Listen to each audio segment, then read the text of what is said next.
ക്രൈസ്തവ വിദ്യാഭ്യാസ സ്ഥാപനങ്ങൾ, ഹോസ്പിറ്റലുകൾ തുടങ്ങിയവയുമായി ബന്ധപ്പെട്ടതോ ഏതെങ്കിലും വിധത്തിൽ ബന്ധിപ്പിക്കാവുന്നതോ ആയ അനിഷ്ട സംഭവങ്ങൾ വലിയ വിവാദങ്ങളായി മാറുന്നത് അടുത്ത കാലത്തായി പതിവാണ്. ഇതോടൊപ്പം സ്ഥാപനങ്ങൾക്കും ക്രൈസ്തവ സമൂഹത്തിനും സഭയ്ക്കുമെതിരായ ആശയപ്രചാരണങ്ങൾക്ക് വേദിയൊരുക്കപ്പെടുന്നതാണ് കണ്ടുവരുന്നത്.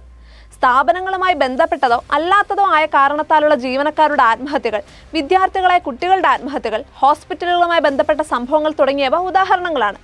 ക്രൈസ്തവ മാനേജ്മെന്റുകളുമായി ബന്ധപ്പെട്ടവയെങ്കിൽ മാത്രമാണ് വലിയ വിവാദങ്ങളായി മാറി വാർത്താ പ്രാധാന്യം നേടുന്നത്. വിവാദങ്ങളുടെ തുടർച്ചയായി ക്രൈസ്തവ മാനേജ്മെന്റുകൾക്ക് കീഴിലുള്ള നൂറുകണക്കിന് മറ്റ് സ്ഥാപനങ്ങളെയും വൈദികരെയും സന്യസ്തരെയും മോശമായി ചിത്രീകരിക്കുന്ന വിധത്തിലുള്ള പ്രചാരണങ്ങളും പതിവായി. അടുത്ത നാളുകളിൽ Sreekrishnapuram saint Dominic school, Rajagiri hospital തുടങ്ങിയ സ്ഥാപനങ്ങളുമായി ബന്ധപ്പെട്ടുണ്ടായ വിവാദങ്ങൾ ഉദാഹരണങ്ങൾ മാത്രം. കാരിത്താസ് ഹോസ്പിറ്റൽ, മാർസ്ലിവ മെഡ്സിറ്റി തുടങ്ങിയ ആശുപത്രികൾക്കെതിരെ മുമ്പ് സമാനമായ വിധത്തിലുള്ള ദുഷ്പ്രചാരണങ്ങൾ നടന്നിരുന്നു.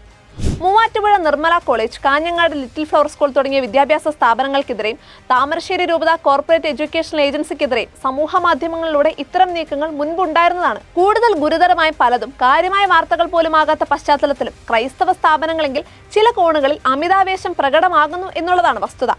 തിരുവനന്തപുരം ശ്രീചിത്ര പൂർ ഹോമിലെ 3 പെൺകുട്ടികൾ ആത്മഹത്യയ്ക്ക് ശ്രമിച്ചതായുള്ള വാർത്ത ജൂലൈ 14 മാധ്യമങ്ങളിൽ പ്രത്യക്ഷപ്പെട്ടത്. അതൊരു വിവാദമായില്ല എന്ന് മാത്രമല്ല, യാതൊരുവിധ ചർച്ചകളും അതുമായി ബന്ധപ്പെട്ട് കാണാനായില്ല. കഴിഞ്ഞ ദിവസം കുറ്റിപ്പുറത്തെ സ്വകാര്യ ആശുപത്രി ജീവനക്കാരിയായ കോതമംഗലം സ്വദേശിനി ആത്മഹത്യ ചെയ്തതിന് കാരണം മേലുദ്യോഗസ്ഥരിൽ നിന്നുള്ള പീഡനമാണെന്നും സമാനമായ പീഡന പരാതികൾ പലരിൽ നിന്നും ഉണ്ടായിട്ടുണ്ടെന്നുമുള്ള വാർത്തകൾ പുറത്തു വന്നിട്ടും ആശുപത്രിയുടെ പേര് പോലും പുറത്തറിഞ്ഞിട്ടില്ല.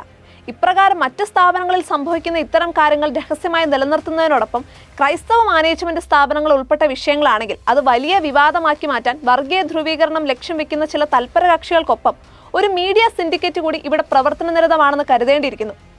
ജൂൺ 23 പാലക്കാട് ശ്രീകൃഷ്ണപുരത്ത് വലിയ കോളിളക്കം സൃഷ്ടിച്ച 9ാം ക്ലാസ്സുകാരുടെ ആത്മഹത്യയ്ക്ക് പുറമെ കഴിഞ്ഞ ഏതാനും ആഴ്ചകൾക്കിടയിൽ കേരളത്തിൽ ആത്മഹത്യ ചെയ്ത കുട്ടികൾ നിരവധിയാണ്. ചാലക്കുടിയിലെ 15-കാരിയായ പെൺകുട്ടിയും, തിരുവനന്തപുരം സ്വദേശിനിയായ പോളിടെക്നിക് വിദ്യാർത്ഥിനിയും, എറണാകുളത്ത് പാരാമെഡിക്കൽ 1ാം വർഷ വിദ്യാർത്ഥിനിയും, ഹരിപ്പാട് 5ാം ക്ലാസ്സുകാരനായ വിദ്യാർത്ഥിയും, ഇടുക്കി കുളത്തൻമേടിലെ 17 വയസ്സുകാരനും അതിൽ ഉൾപ്പെടുന്നു. തിരുവനന്തപുരം ശാന്തിവിളയിൽ 4ാം ക്ലാസ് വിദ്യാർത്ഥിനിയായ 9 വയസ്സുകാരി ആത്മഹത്യ ചെയ്തതും ജൂൺ മാസമാണ്. ശ്രീകൃഷ്ണപുരത്ത് 9ാം ക്ലാസ്സുകാരി ആത്മഹത്യ ചെയ്ത് കേവലം 3 ദിവസത്തിനു ശേഷം ശ്രീകൃഷ്ണപുരത്തെ മറ്റൊരു സ്കൂളിലെ +2 വിദ്യാർത്ഥിയും ആത്മഹത്യ ചെയ്യുകയുണ്ടായി. ആലപ്പുഴ ജില്ലയിൽ കഴിഞ്ഞ 9, 10 തീയതികളിലായി 13, 15 വയസ്സ് പ്രായമുള്ള കുട്ടികൾ ആത്മഹത്യ ചെയ്തിരുന്നു. ജവഹർ നവോദയ വിദ്യാലയത്തിലെ 10ാം ക്ലാസ് വിദ്യാർത്ഥിനിയായിരുന്നു 15 വയസ്സുകാരി. 2 വർഷം മുൻപ് അമൽജ്യോതി എഞ്ചിനീയറിംഗ് കോളേജിൽ ഒരു വിദ്യാർത്ഥിനി ആത്മഹത്യ ചെയ്ത സംഭവമാണ് വലിയ വിവാദമായി മാറിയത്. അന്ന് മൊബൈൽ ഫോൺ ഉപയോഗം ചോദ്യം ചെയ്തതും ഫോൺ പിടിച്ചുവെച്ചതുമാണ് ആത്മഹത്യയ്ക്ക് കാരണമെന്ന് ആരോപിച്ച് വിദ്യാർത്ഥി സംഘടനകൾ കോളേജിനെതിരെ പ്രക്ഷോഭത്തിന് നേതൃത്വം നൽകിയിരുന്നു. ഇക്കാലയളവിൽ വിദ്യാർത്ഥികളുടെ ആത്മഹത്യകൾ കേരളത്തിൽ ഒട്ടേറെ നടന്നിട്ടുണ്ടെങ്കിലും അക്കൂട്ടത്തിൽ ക്രൈസ്തവ വിദ്യാഭ്യാസ സ്ഥാപനങ്ങളിൽ പഠിക്കുന്ന കുട്ടികൾക്കിടയിൽ നടന്ന 2 ആത്മഹത്യകൾ മാത്രമാണ് വിവാദങ്ങൾക്കും മാധ്യമ ചർച്ചകൾക്കും വഴിയൊരുക്കിയത്. ഇത്തരത്തിൽ ക്രൈസ്തവ സ്ഥാപനങ്ങൾക്കെതിരെ ദുഷ്പ്രചാരണം നടത്തുന്നതിനും പ്രതിച്ഛായ കളങ്കപ്പെടുത്തുന്നതിനുമുള്ള ആസൂത്രിത ശ്രമങ്ങൾ നമുക്കിടയിൽ നടന്നു വരുന്നുണ്ട് എന്നുള്ളത് വ്യക്തമാണ്.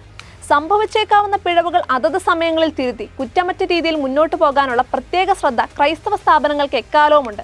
മുൻകാല സംഭവങ്ങളിൽ നിന്ന് അക്കാര്യം വ്യക്തവുമാണ്. എങ്കിലും വാസ്തവങ്ങളെ തമസ്കരിച്ചുകൊണ്ട് നിഗൂഢമായ ലക്ഷ്യങ്ങൾക്കായി പ്രവർത്തിക്കുന്ന ഒരു കൂട്ടർ വീണ് കിട്ടുന്ന അവസരങ്ങൾ മുതലെടുത്ത് ക്രൈസ്തവ സമൂഹത്തിനും സഭയ്ക്കും എതിരായ ദുഷ്പ്രചാരണങ്ങൾ തുടരുകയാണ്. തീവ്ര മതചിന്താഗതിയുള്ള ചില സംഘടനകളും വ്യക്തികളും ഇത്തരം നീക്കങ്ങൾക്ക് പിന്നിലുണ്ടെന്ന സംശയവും ശക്തമാണ്. ഇത്തരക്കാർക്കെതിരെ പൊതുസമൂഹവും ക്രൈസ്തവ വിശ്വാസികളും ജാഗ്രത പുലർത്തേണ്ടതുണ്ട്.